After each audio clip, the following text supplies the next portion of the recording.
Hello, I'm Waqar Rizvi, and this is Scope. The United States, specifically Donald Trump, as well as his officials, have warned countries around the world to not use Huawei equipment. That, of course, the Chinese telecoms communications company, which is, of course, creating 5G networks around the world. Now, to put all of that into context, we have two charts to play for you. The first chart shows where Huawei has been restricted around the world. That is this chart you're seeing on your screen right now. Of course, the Western world, specifically in red, such as Australia and the United States. The U.S., though, wanting more areas and more regions and more countries around the world, specifically as well as its allies, to stop using or to not even consider using Huawei equipment, saying and warning them that it would stop sharing intelligence. Now, the other chart shows Huawei in comparison to its rivals, and that's a very important point because this is, at many levels, just a war of who will control technology going forward, or who, at the very least, will have dominance in that region. And that, of course, puts into context Huawei, of course, having 28% of the share at this time of global technological advancement, specifically, of course, when it comes to 5G networks as well. To discuss this a bit further, we're joined now by Tereza Novotna, who is your Associate Research Fellow at European, a Prague-based think tank. She's joining us now from Brussels. We're also joined by Francesco Sisci, who is a Sinologist. He's an author and columnist as well, who lives and works in Beijing. He's currently joining us from Rome. Francesco and Tereza, thank you both for joining us. Tereza, I wanted to ask you, what do you make of this warning by Trump officials to the likes of Germany and others to not use Huawei equipment?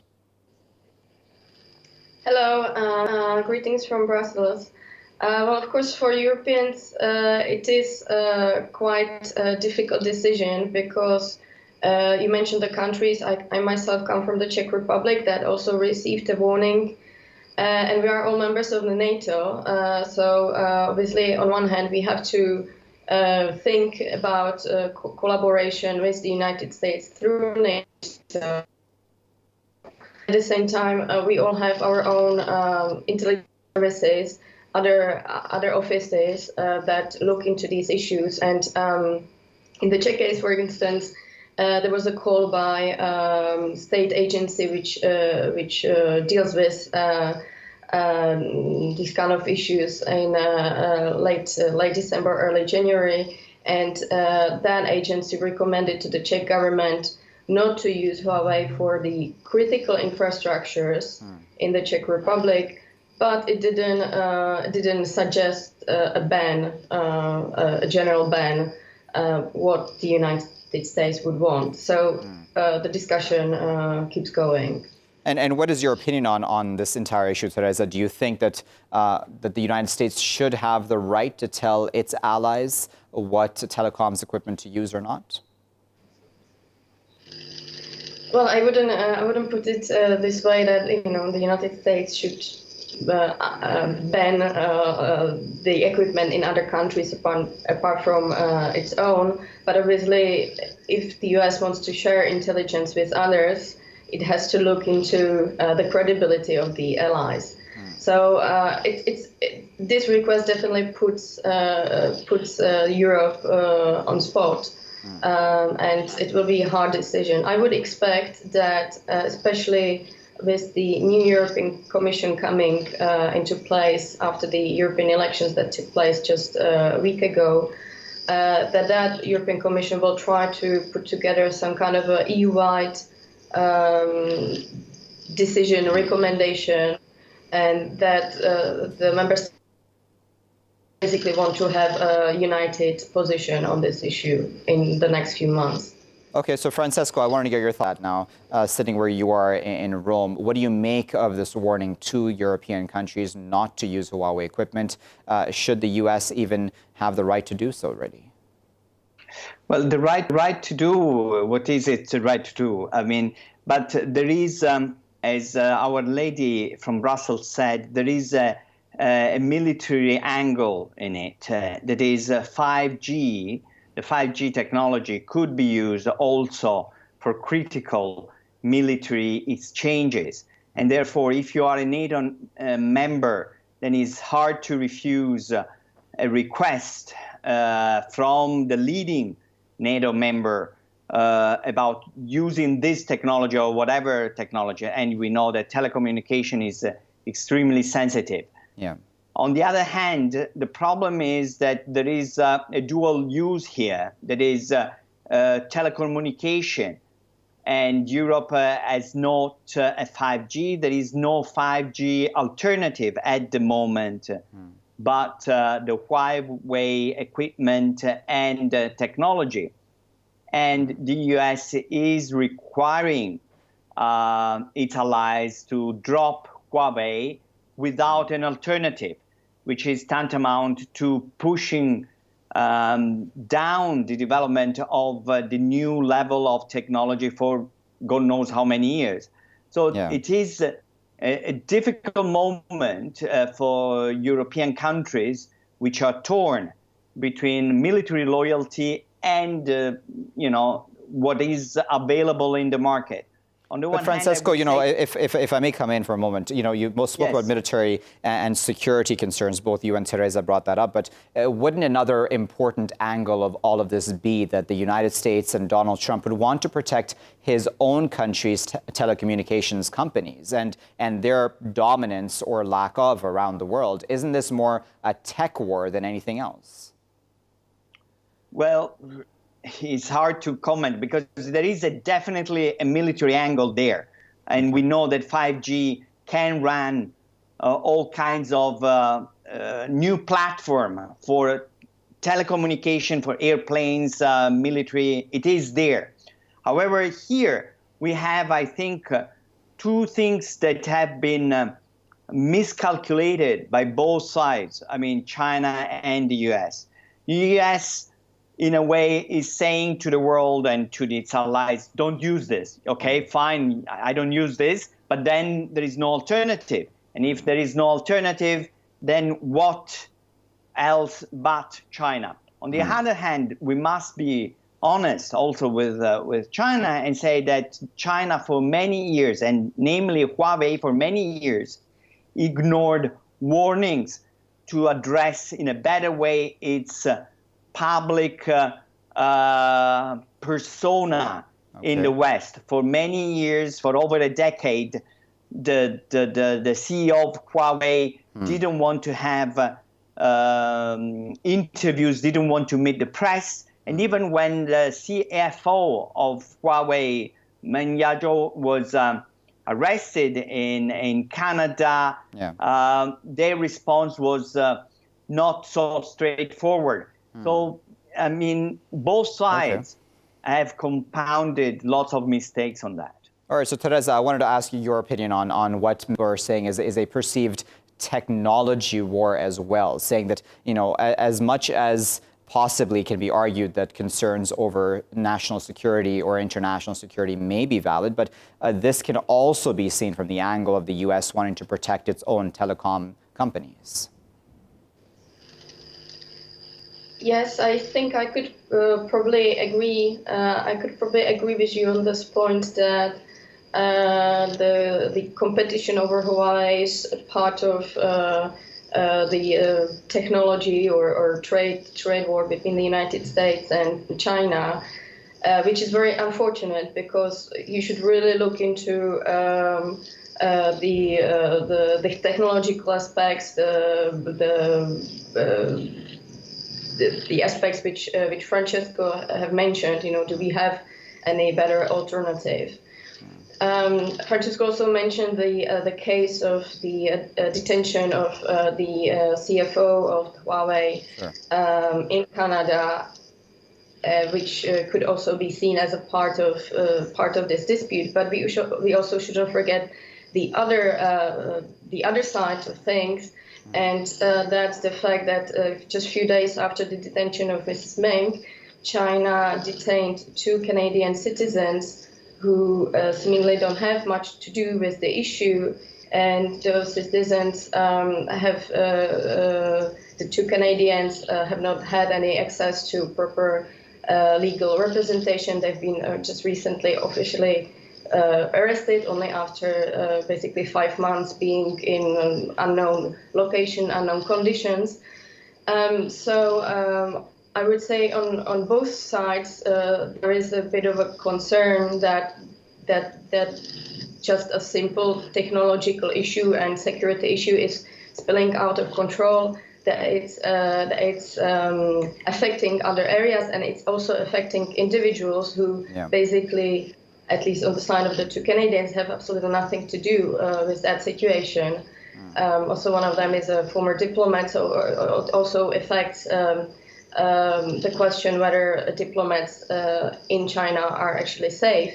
So, but then, Tereza, if I may argue from the Chinese point of view for a moment, they would listen if there are concerns about our equipment on the other side, or the use of our equipment or our technology on the other side, about be it security or spying or whatever, then why would it be a problem if the China expresses the same concerns the other way around, even if it comes to ex-diplomats or otherwise? I imagine the Chinese would argue that, listen, we have as much right then to be worried about our security and whether the US or these Western diplomats are spying on us.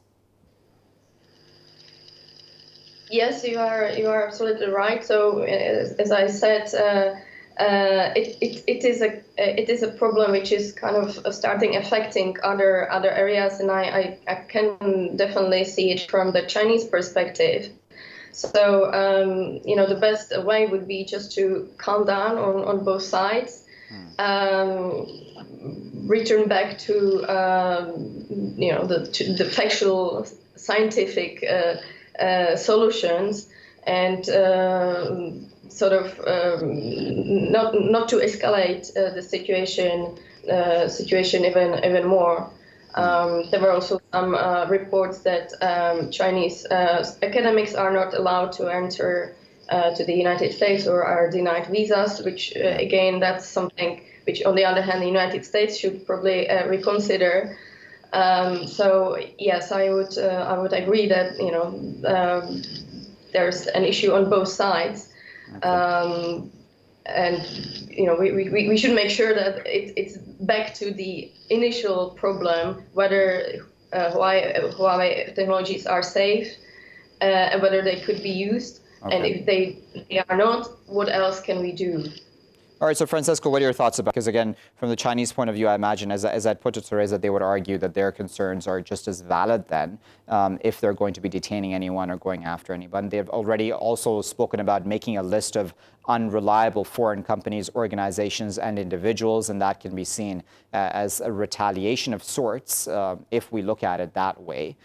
This sort of tit for tat will hurt both sides, won't it? Yes, this is proof that things are spinning out of control, and we know that Huawei is not even part of the trade negotiations. And we know that no matter what President Trump or President Xi may wish, the issue of Huawei will go on besides whatever agreement may or may not be reached. It's important, though, Francesco, weeks. isn't it, to mention that this all started from the U.S. side. I mean, Huawei or China didn't start this battle over technology, did it?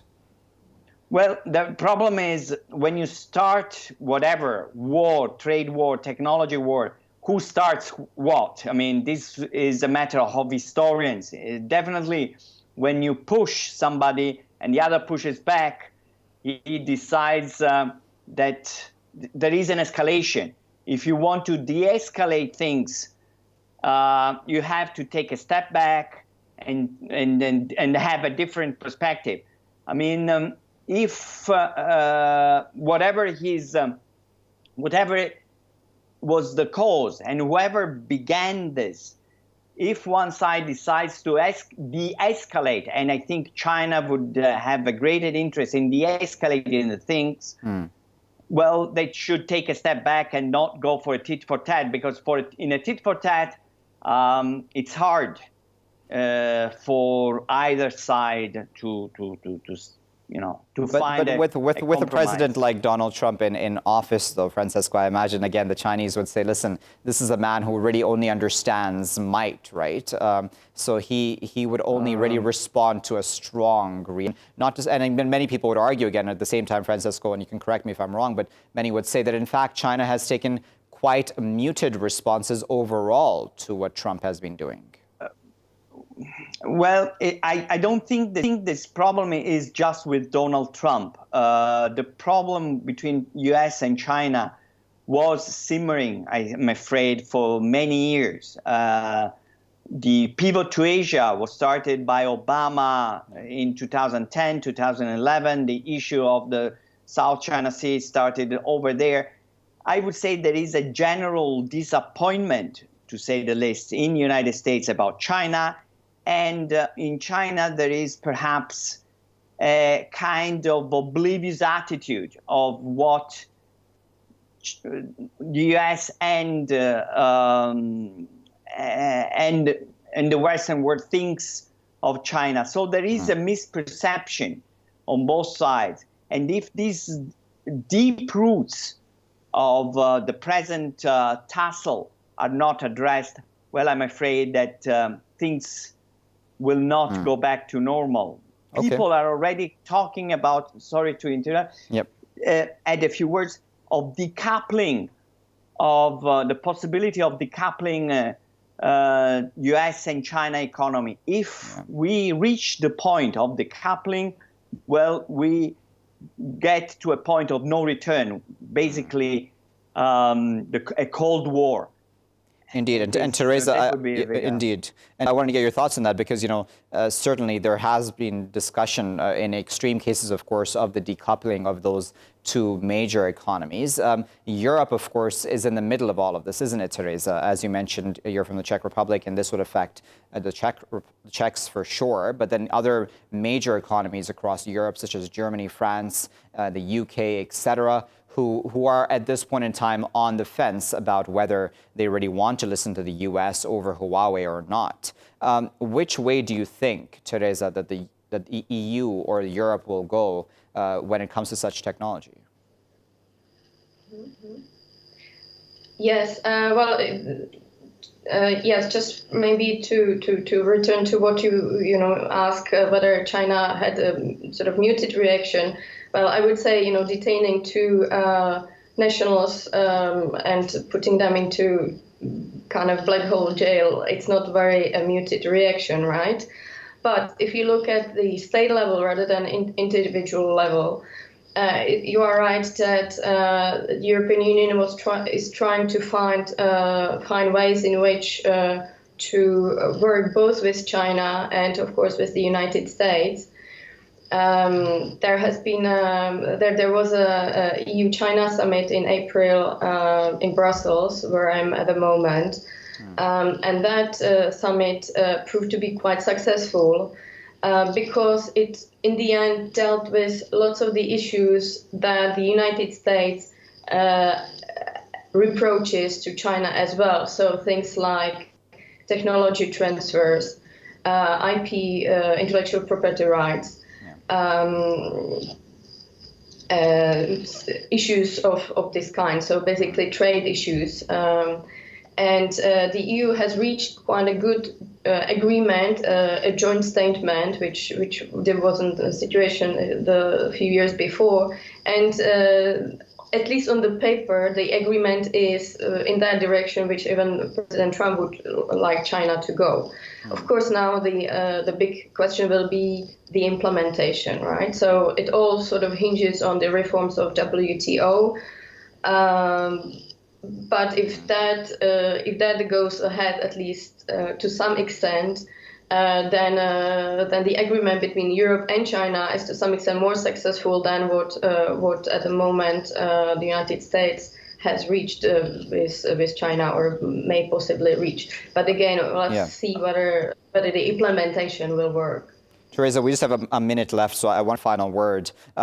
You mentioned the case of the others that have been detained in China, but then didn't all of this really start from the CFO of Huawei being detained in Canada? Isn't that the start of all of this, obviously at the request of the U.S.? Well, yes. Yes, you are right that the first was the Mrs. Meng who was detained, but the reaction should be, well, let's wait how the court procedure works.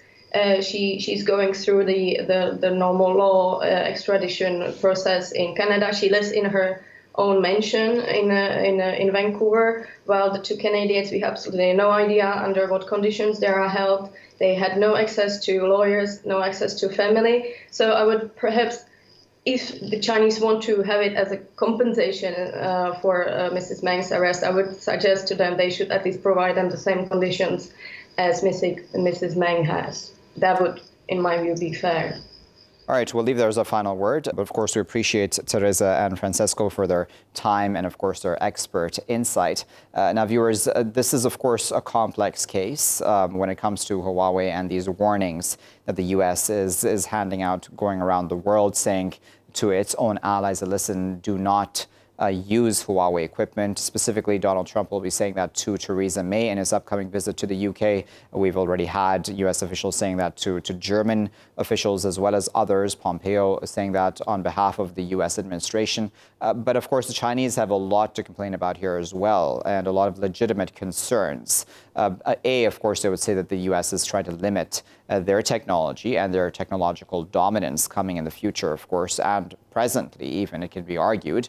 Huawei, of course, doing a lot better in sales across the world than even Apple phones.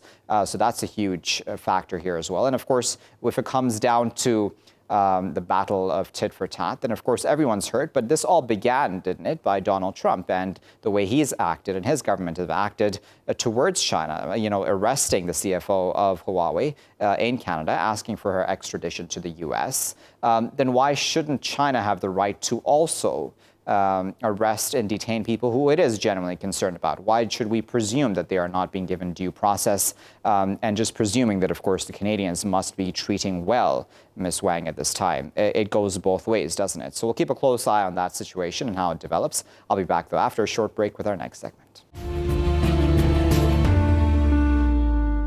Welcome back, viewers. You're still here in Scope with me, Waqar Rizvi. Well, Donald Trump has threatened that he will place 5% tariffs on Mexican imports into the United States. This over what he has declared as, of course, the battle against illegal immigration. Now, let's just show you some charts before I move forward to put this all into context. Mexican exports to the U.S. in 2018, as we're showing you there right now on your screen, again, contextualizes how important those are to the U.S. economy.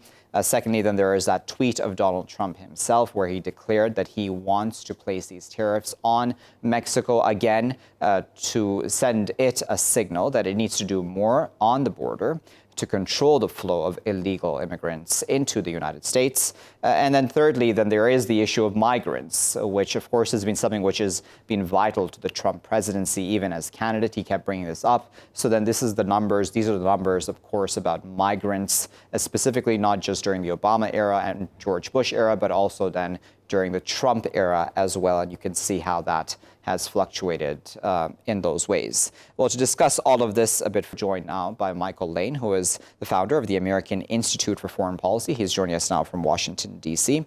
We're also joined by Dr. Iván Farías Pelcastre, who is a PhD, I should say, in political science and international studies from the University of Birmingham in the UK. He's joining us now from Warsaw in Poland. Ivan and Michael, thank you both for joining us. Michael, I'd like to start with you. What do you make of the Trump threat to tariff Mexican imports? A lot of people have reacted quite negatively to that.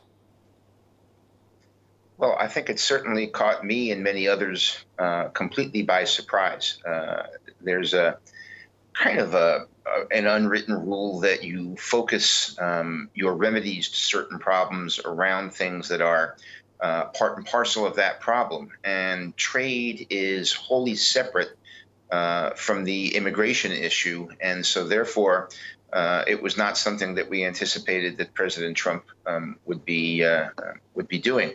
However, the president is so frustrated by the perceived lack of cooperation from the Mexican government in helping us resolve the immigration issue that I think he's reaching out looking for any tool trying to really compel the Mexican government to do more on immigration. And so that's where he grabs a tool, which is tariffs, which is totally different from immigration. And in fact, trade has been going very, very well with the Mexican government and the United States government. There's right on the horizon, the prospect of the implementation of the USMCA, the trade agreement that replaces the North American Free Trade Agreement, and everything really looking and going well.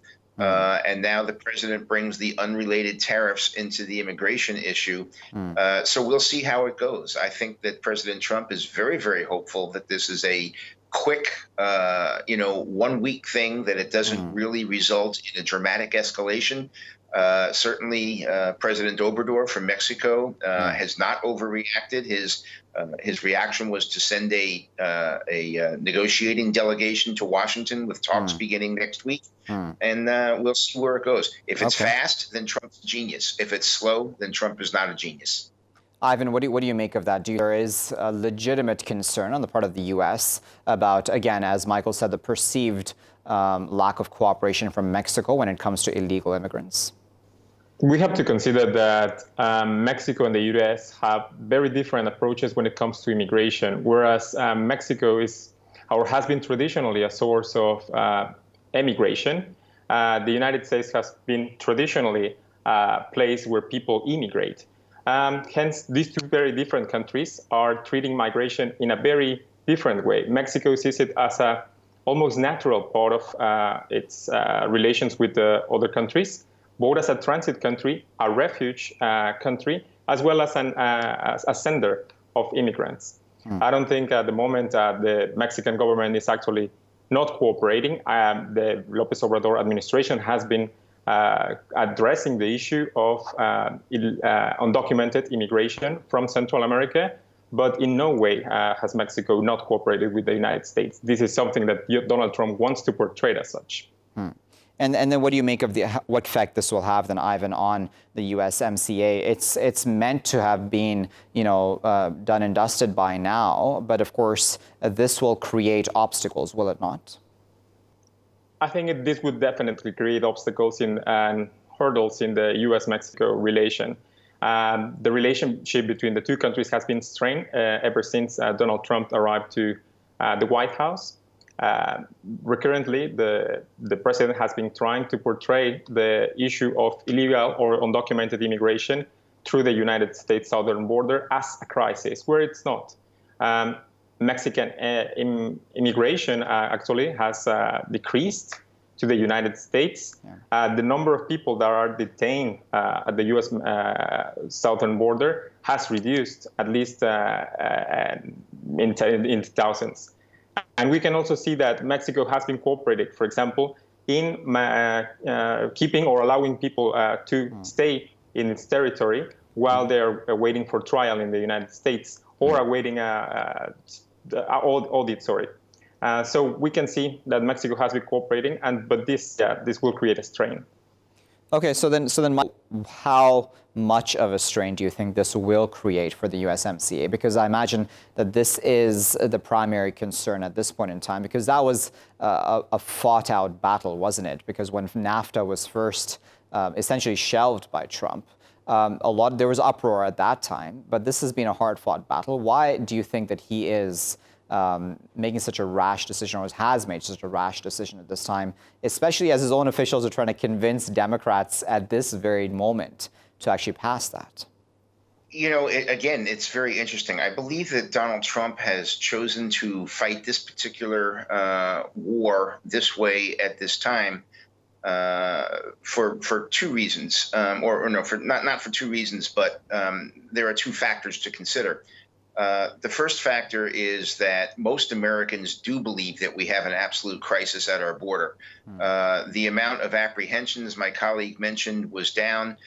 In fact, the amount of apprehensions is is up. I think he said the amount of detentions at the border is down, and that's because we have no more detention capability at the border. We are 100% full. We are apprehending 4,000 to 5,000 illegal immigrants a day at the border, processing them in, issuing them tickets to appear at some mythical court processing date some 1 to 2 years in the future, and releasing them into the United States.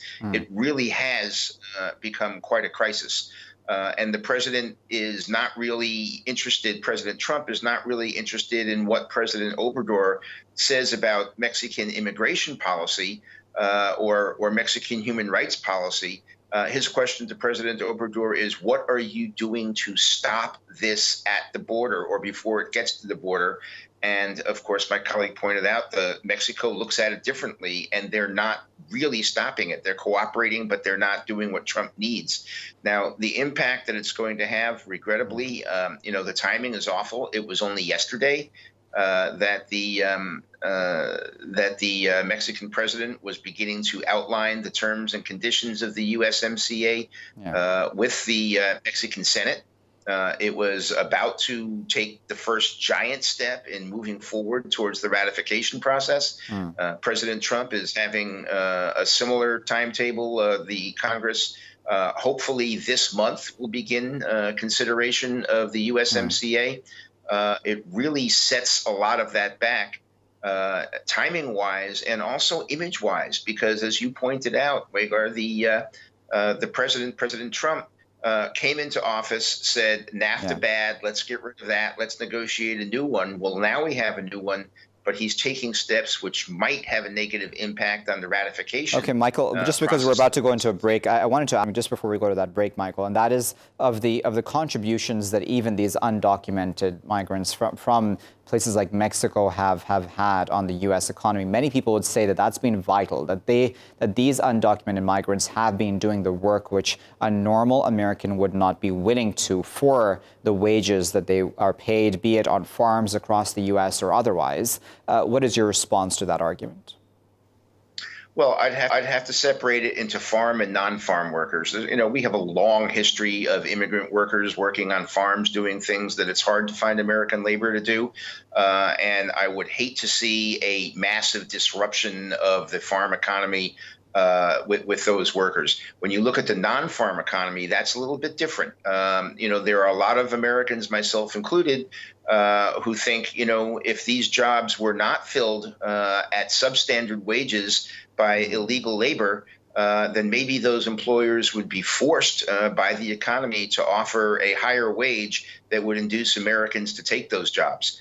There are other reasons why you want to enforce your immigration policy as well. But from the economic point of view, these are jobs that Americans can do. And if the employers would pay more because they couldn't find illegal labor, then I think that would be a win-win. Okay, that's a very good point. Let's go into the break at that point. We'll be back, though, after that break with the rest of this conversation. Thanks for staying with us, viewers. We're still joined, of course, by Michael and Iván. We're going to add another voice to this conversation. We're now joined by Dr. Sascha Auerbach, who's a lecturer of history at the University of Nottingham. He's joining us now from London on the line. Sascha, thanks for joining us here. Sascha, before we went to the break, Michael was mentioning about, and I brought up to him about jobs that, for example, Americans would not be willing to do on farms, that a lot of undocumented migrants, such as those coming over the border from Mexico, fill those gaps. But then, the other argument, as Michael brought up, was that apart from farming work, there are a lot of jobs that Americans would be willing to do, but Mexicans and others would do that for a much less wage. Do you think that's a fair argument? Are Mexicans and other such undocumented migrants taking jobs from Americans? No, I don't think there's any evidence that that's the case, that the type of jobs that undocumented workers are engaging in are somehow sapping the job market from legitimate workers. A lot of it is irregular labor. The other thing is, when you keep this in the perspective of agricultural labor and low-skilled labor in American history across the course of a century and a half, there's always been a large number of migrant workers, both legal, semi-legal, and fully illegal, that have kept that economy going. This is what John Steinbeck and the Grapes of Wrath are all about. So to somehow, for the current administration to come along and all of a sudden say that this is a crisis that is sapping the American economy, there's just no basis for that claim. And then, Ivan, what do you make of these the jobs that these undocumented migrants work in the United States, be it on farms or otherwise?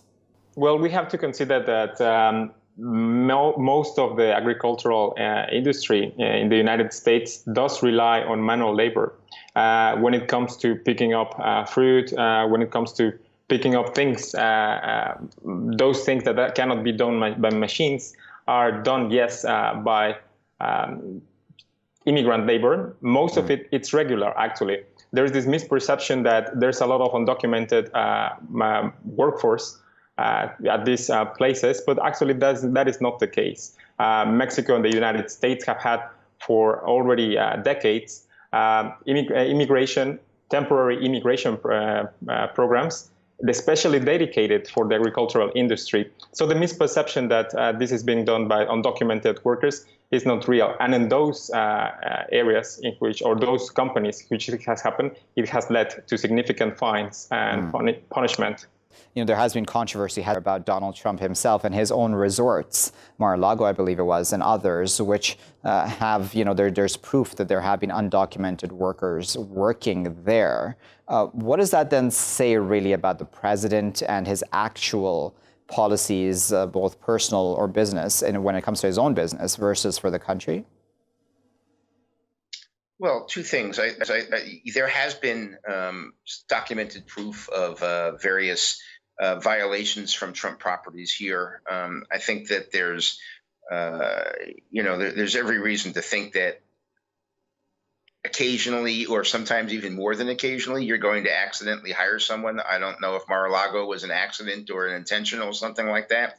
But the bigger picture is, I don't think Donald Trump was personally approving all of the employees that were held. I think it's evidence that if there is a flaw in the system that allows for this to happen, all employers virtually are going to take advantage of it. My personal solution for that, by the way, is to mandate the use of a system we have in the United States called E-Verify, which is run by the government. It allows employers to check the Social Security numbers of prospective employees before they hire them, and it will tell them in advance whether or not that person is an employable, hireable person. We have that system. It's totally voluntary now. I would mandate it in the United States so that no one can say, oh, well, we didn't know. What do you think of that, Ivan? Do you think that, obviously, you know, when it comes to the argument of national security for any country, I imagine no country, Ivan, should be expected anywhere in the world to just have open borders. You obviously need to have some sort of checks and balances on that sort of situation. How do you think that should be done then in this case? Even the phrase open borders is a misportrayal of the things that happen at borders, not only in the United States, but elsewhere. Neither in the US nor in Mexico nor elsewhere can we actually see a physical open border unless we go to a very remote area. What happens, I think, is that Donald Trump is trying to create a crisis where there is none. Immigration is a regular topic in the agenda of the United States and Mexico. He's trying to do this in order to make an electoral political gain. Just on the very first day that he announced via Twitter this proposed tariffs, he later also announced his second presidential run. So I think the timing indicates very evidently why this is happening. He's trying to make a political gain, and he's doing it. And then, Sascha, then why has this then resonated with the American public? Well, first of all, I think Ivan makes a great point that this is largely a manufacturing crisis. There were far more illegal immigrants used under Bush's term than there were under Trump's. And, it resonates with the American people because anytime you use this term, undocumented migrants, and Trump has done a great job of linking it to crime. In fact, there's no evidence that immigrants commit crimes at a higher level than residents. In fact, the only systematic studies show that immigrants commit crimes at lower levels than residents because they're more afraid of the immigration authorities. What we're looking at with a guy like Trump right now is, let's call it what is, a failed president. I mean, his policies are ineffective, whose support is flagging amongst his own political allies.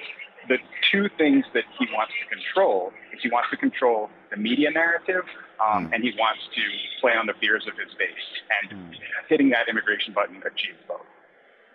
Okay, so then, Michael, this has obvious consequences beyond just the USMCA, doesn't it? Because the US right now is, of course, in the midst of a trade war with China. It still has to negotiate a trade pact with the EU, and there's Japan also watching on the sidelines right now. It needs to negotiate also some sort of a trade deal with the US. How do you think all of the above will be looking at the way the US is now acting towards the countries that are meant to be part of the USMCA, regardless of whether Trump brings up legitimate or otherwise concerns of immigration? Well, certainly on the world stage, you want a reliable trading partner. You don't want someone who's going to, be essentially a trading renegade on the world stage. Now, President Trump would say that, look, the USMCA is not adopted yet. It's not ratified. It's not in place. And so, therefore, he's not in violation of the agreement. And technically, he's correct. And you would hope that once it becomes ratified, that he would be willing to live completely by the terms and agreement of something that he personally negotiated. On the other hand, as you point out, there are other countries around the world with whom we are in negotiations or soon will be in negotiations. And they look at this and say, well, there's an agreement. It may not be ratified, but, we all know what the agreement is. And clearly, this kind of renegade action would not be tolerated under a ratified USMCA. So I think President Trump is creating difficulties for himself down the road as far as trading negotiations are concerned. I don't think they're significant. I think the world knows how serious the immigration crisis is in the United States. It's not a manufactured crisis. President Trump didn't create it. He's riding the political wave associated with it, but he certainly didn't create it. We, as I pointed out in my previous answer, we don't have detention beds for the number of people who are coming across the border. We are ticketing them and releasing them out into the regular United States population with a vague promise to return in a year or two for a hearing. This is crisis. I believe that about 2/3 of most Americans think it's a crisis, and President Trump politically is smart to catch the wave that's been created by this. Sascha, I wanted you to respond to what Mike just brought up at the end, and I also wanted to get your thoughts about what kind of damage this does to the U.S. image going into negotiations with other countries and blocs around the world over trade. Well, I think he's right and he's wrong at the same time. To call it a crisis is accurate in terms that there is a crisis of violence in Central America and it's creating a refugee crisis. What he didn't mention is the vast majority of the people coming across the border are trying to come across and seeking political asylum. These are women and children, by and large, who are fleeing the violence in Central American countries. So to call it an immigration crisis as if it's a crime issue, I think is completely wrong. What we're facing is a human rights issue, a humanitarian crisis, similar to the groups fleeing Syria, So Trump has taken something that is 50% real, that is to say these people are fleeing violence, but then he's turned it on its head and said that they're the villains and not the victims. I also thought it was interesting how he brought up the e-services and the idea that, well, if we could just register everyone, this would work and employers would want this. One of the greatest groups that campaigns against more stringent regulation of immigration is actually large employers because they benefit so immensely from this low-cost labor. So how we deal with this is largely a matter of perception. Trump is going to spin it as a crime issue and as a danger to the United States, and as long as that has resonance, Americans are going to respond. I think people that have a broader vision of this, and frankly a more moral view of politics, are going to say, no, this is a refugee crisis, and America is actually better equipped to deal with a refugee crisis than Mexico is. It has far more resources, has a much more robust infrastructure that can actually handle these men and women and children fleeing violence in their own countries. And so then on the point of trade then, Sascha, I think that the likes of the EU, China, and Japan, and even Mexico, I should say, should be taking a step back and reviewing how their negotiations and or agreements have ended up? Oh, absolutely. I mean, they're dealing with a president that has a very primitive understanding of economics and trade. This is not a successful businessman. This is a man that sees the world in terms of winning and losing. A good businessman sees the world in terms of profit and loss, and so understands trade, understands the complexities of it. He has no such comprehension. He wants to look like the winner. This is a man that's been obsessed with tariffs ever since a Japanese conglomerate bought a piano out from under his nose in the 1980s, and he sees tariffs as a way of winning this game. And you can see the response of the stock market. The stock market lost 1.5%. GM stock went down 5% because they make all their spare parts in Mexico. So this tariff war is not going to be good for anyone. The people who really suffer, besides America's trade partners, are the American consumers who are going to see prices rise. Okay, and Ivan, I'm going to give you the final word. We just have a minute left. Ivan, do you think that Mexico should be reviewing the USMCA? How do you think it should be reacting now? I think so far that the Mexican government's response has been quite measured and good. Mexico's president addressed a letter to Donald Trump saying that this proposed move by the U.S. administration is not the way to go. This has been quite measured. Sending a negotiating team that will meet on Wednesday is also a good signal that Mexico is ready to engage in the talks in the way the United States wants. But also Mexico has been ready and has also implemented counter measures whenever the United States has implemented these kind of tariffs. So there's already a way in which Mexico has been prepared. First, opening the table as it has opening the discussion, and second, being ready in case the tariffs are implemented. Very well. We'll leave there as a final word, but of course we appreciate your time, your insight and analysis. That was Iván, Michael and Sascha who had been speaking to us there on this topic. Now, viewers, as all three of our guests are brought up, there are a number of aspects to this, but Michael brought up the American point of view and the American people's point of view, which is of course important in this case because that affects the White House's policies. And of course, if the American people are made to believe, whether legitimate or not, that there is an immigration crisis at the border with Mexico, they will, of course, want their president to do something about that. And is Donald Trump trying to ride that wave, especially going into the next elections? He wants to, of course, come into office for a second tenure. Is this more just politics then? Because, of course, Trump did make immigration one of his major campaign promises, controlling immigration, I should say. On that point, of course, there's that. But then on the USMCA and that U.S. North America Free Trade Agreement, which has been signed with Canada and Mexico, will this create further obstacles with the Democrats even approving it? And secondly, how will Mexico and Canada be feeling about this? And thirdly, how will other countries and other blocs around the world with which the U.S. still has to sign trade deals feel about all of this? Can the U.S. Be trusted when it goes into any agreements? We'll keep a close eye on that situation here in Scope, but I'll leave it there for now. I've been Waqar Rizvi. Thanks for watching.